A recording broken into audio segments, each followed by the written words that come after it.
want to welcome you to this study in the book of Galatians. We are studying something that's very interesting, but also very needed in the church.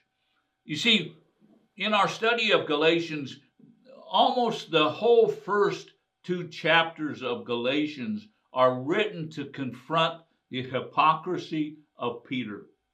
You know, starting about halfway through chapter 1 and on into chapter 2, Paul is laying out a history of what's happened.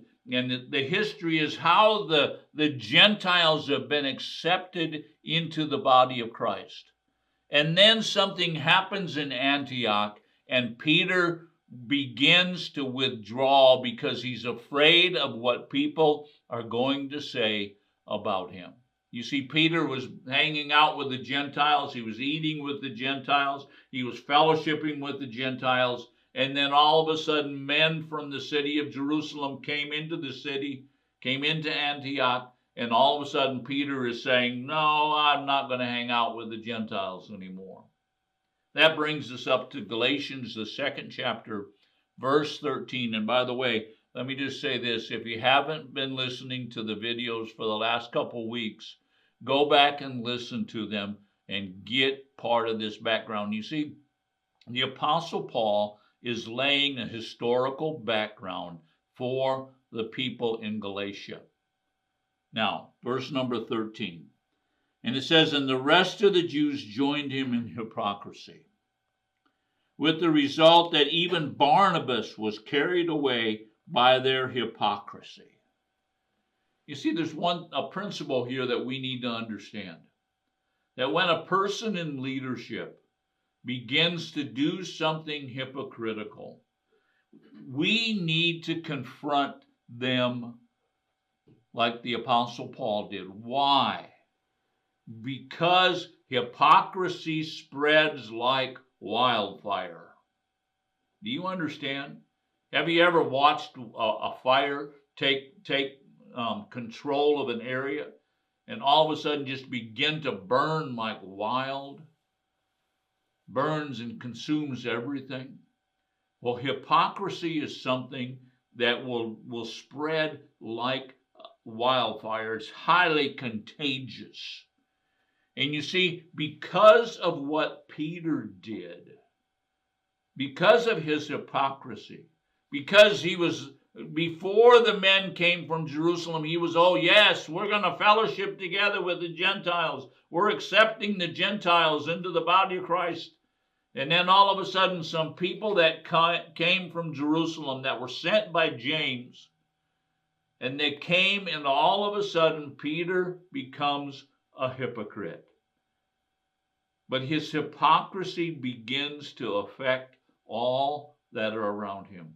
Let me just say this to you.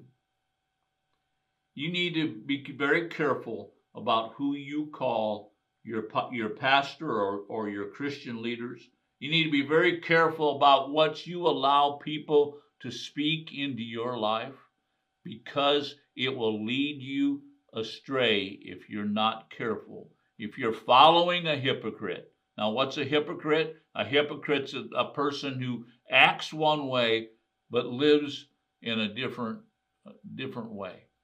The word hypocrite actually comes from a Greek word which means the actor. You see, Peter now is acting different. He is showing his true heart, I guess we could say. Peter is living in hypocrisy. But notice what Paul writes. He says, the rest of the Jews joined him.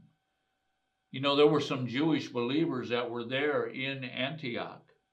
And you know what? Those people now are siding with Peter. Peter's hypocrisy is spreading to those other Jewish people that are in Antioch. But it was so powerful of a demonstration that notice that even Barnabas, who was Barnabas? Barnabas was the man who went on Paul's first missionary journey. Barnabas, who actually went to Galatia with the Apostle Paul. Barnabas even surrendered to this hypocrisy. Wow, just think about that. Here is Barnabas, and he's seen the miracles that God has done with the Gentiles. He's seen God moving with the Gentiles. But because of the hypocrisy of Peter, even Barnabas fell away. Do you understand how powerful hypocrisy is? If you've got a pastor that says one thing and does the opposite, you know what? Stop following him and find another church. Do you understand? Hypocrisy is something that is very, very deadly in the body of Christ. So we see here that the Jews that were in Antioch are now following after Peter. But we see even Barnabas himself is being carried away. He's being swept away by their hypocrisy. By this thing of saying one thing, saying, oh yes, we love the Gentiles, and then disassociating yourself, doing something that's the opposite of it. Now let's move on into verse number 14. But when I see that they were not straightforward about the truth of the gospel, I said to Cephas in the presence of all, if you, being a Jew, live like the Gentiles and not like the Jews, how is it that you compel the Gentiles to live like the Jews? What's happening? What happened? Paul confronts Peter.